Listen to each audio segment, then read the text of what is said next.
டேய் நல்லவனே வா அப்படின்னு ஒரு சித்தர் சொல்கிறாரு. அவர் குரல் கொடுத்த உடனே ஒரு பெரிய நாகப்பாம்பு வருது, அப்படியே படம் எடுத்து ஆடுது. அப்புறம் கொஞ்ச நேரம் கழித்து நல்லவனே போ அப்படின்னு சொல்கிறாரு. உடனே அந்த நாகப்பாம்பு நல்ல பாம்பு எங்கே போச்சுனே தெரியல, அது மாட்டும் கிளம்பி போயிடுது. யாருங்க இந்த சித்தர்? கூப்பிட்டாருன்னா குழந்தைய கூப்பிட்ற மாதிரி கூப்பிட்றாரு, நல்லவனே வாங்குறாரு. அது வரைக்கும் அந்த பாம்பு எங்கே இருந்துனே தெரியல.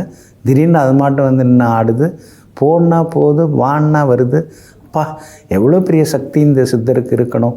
அப்படி இருந்தால் தானே அந்த மாதிரி கொடிய விஷம் உள்ள நாகப்பாம்பு சொல்கிறத கேட்டுட்டு வரும் போகும் அப்படின்னு அந்த பகுதியில் இருக்கக்கூடிய பக்த கோடிகள் எல்லாருமே, பொதுமக்கள் எல்லாருமே சித்தரை வணங்க ஆரம்பிச்சிட்டாங்க. நாளுக்கு நாள் அதனுடைய புகழ் உலகமெல்லாம் பரவிக்கிட்டே இருக்குது. இதை பார்த்த ஒரு பெண்மணிக்கு பொறாமை தாங்க முடியலை. அந்த பெண்மணி குழந்தைய இவர் நடந்து போகக்கூடிய, அதான் அந்த மகான் சித்தர் நடந்து போகக்கூடிய அந்த பாதையில் குழந்தைய போட்டுட்டு குழந்தைய கத்த வச்சு, என்னுடைய குழந்தைய காப்பாற்றுங்க காப்பாற்றுங்க அப்படின்னு சொல்கிறாங்க. இந்த மகான் அந்த பாதை வழியே போகிறாரு. இந்த பெண்மணி யார் அப்படிங்கிறது, இந்த பெண்மணியோட உண்மைத்தன்மை என்ன அப்படின்னு தன்னுடைய ஞான திருஷ்டியால் அவர் பார்க்குறாரு. பார்த்த உடனே அது ஒரு மோகினிங்கிறத தெரிந்து கொண்டு தன்னுடைய கையில் இருந்த கம்பை தூக்கி அடிக்கிறாரு. உடனே அந்த பெண்மணி குழந்தையை தூக்கி கொண்டு அலறி அடித்துட்டு ஓடிடுறாங்க. இதை பார்த்து அந்த பொதுமக்களுக்கு ஒரே ஆச்சரியங்க. ஏன்னா அந்த பெண்மணி பலருக்கு பல தொந்தரவுகள் கொடுத்தவங்க. ஆனால் சில வினாடிகள்லே இந்த மகான், இந்த சித்தர் அவங்க யாருங்கிறத கண்டுபிடிச்சு உடனே விரட்டி அடிச்சிட்டாரு. இனிமேல் நம்ம ஊருக்கு, இந்த பகுதிக்கு நல்ல காலம்தான் அப்படின்னு சொல்லிட்டு அந்த மகானை, அந்த சித்தரை வழிபட ஆரம்பித்தாங்க.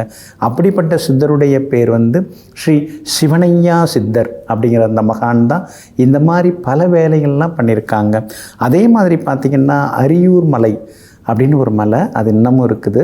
அந்த அரியூர் மலையில் பார்த்திங்கன்னா அரண்மனை பசுக்கள் எல்லாம் மேய்ந்து கொண்டு இருந்தது. அந்த பகுதியில் ஒரு வேடன் சாதாரணமாக வேட்டையாடுற பழக்கத்தில் உள்ளவர். அவர் ஒரு மானை குறி வைத்து அவர் அம்பு விடுகிறார்.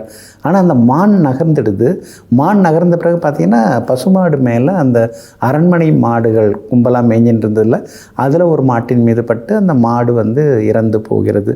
உடனே அந்த வேடன் துடியாக துடிக்கிறான். என்ன இறந்தது அரண்மனையில் இருக்கக்கூடிய மாடு. காவலர்கள் போய் அரசன்ட்ட சொன்னால் அவ்வளோதான், தண்டனை பெருசாக இருக்கும். அதனால் அப்படியே வந்துட்டே இருக்கான் கவலையோட. அந்த பகுதியில் நம்முடைய சித்தர் ஆற்றங்கரையில் உட்காந்து சிவலிங்கத்துக்கு அபிஷேகம் பண்ணி எல்லாமே பூஜை பண்ணின்னு இருக்கார். அவர் காலில் ஓடி இதெல்லாம் நடந்துடுது, என்னை எப்படியாவது காப்பாற்றுங்க அப்படிங்கிறார். நான் காப்பாற்றுறேன், நீ அமைதியாயிரு அப்படின்னு உட்கார வச்சுட்டு இவர் சிவபூஜையே செய்துன்னு இருக்கார். உடனே வேடனுக்கு கோந்துடுது, நான் என் உயிரே போகுது, என்னை காப்பாற்றுங்கன்னு சொல்கிறேன், நீங்கள் இதெல்லாம் பண்ணிட்டு இருக்கீங்களே அப்படின்னு சொல்கிறான். ஆனால் அவர் பூஜையில் இருந்துக்கிட்டே அவருக்கு வேண்டிய உதவிகள்லாம் செய்கிறாரு. உடனே காவலர்கள் அரண்மனை காவலர்கள் கேள்விப்பட்டு ஓடி பார்க்கும் பொழுது அந்த அடிப்பட்ட இறந்து போன பசுவானது மானாக தெரிகிறது. அப்போ அங்கே ஒரு மான் இருந்திருக்கு. உடனே அவங்க திரும்பி போயிட்டாங்க, பசுக்கள் எதுவும் இறக்கவில்லை அப்படின்னு சொல்லி போயிட்டாங்க. அப்புறம்தான் அந்த வேடன் இவருடைய மகிமையை புரிந்து கொண்டு காலில் சாஷ்டாங்கமாக விழுந்து வணங்குறாங்க. இது மாதிரி எத்தனையோ விதமான சித்துகள் அப்படிங்கிறத விட தன்னுடைய தவ வலிமையால் சாதாரண மனிதர்களிலிருந்து எல்லாரையுமே காப்பாற்றி விட்டவர் தான் ஸ்ரீ சிவனையா சித்தர்.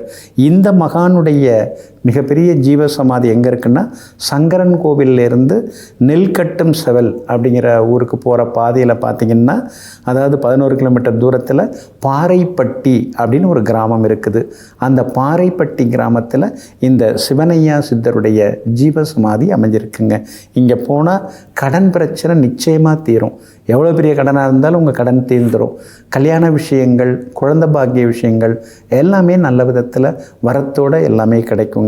அதனால் அருள்மிகு ஸ்ரீ சிவனையா சித்தர் சுவாமிகளை சென்று தரிசனம் செய்வோம், அனைத்து நன்மைகளையும் பெறுவோம்.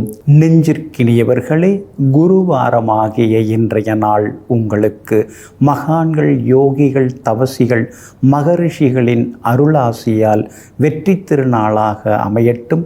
மீண்டும் நாளை காலை சந்திப்போம். நன்றியுடன் உங்கள் ஜோதிட முனைவர் KP வித்யாதரன். வணக்கம்.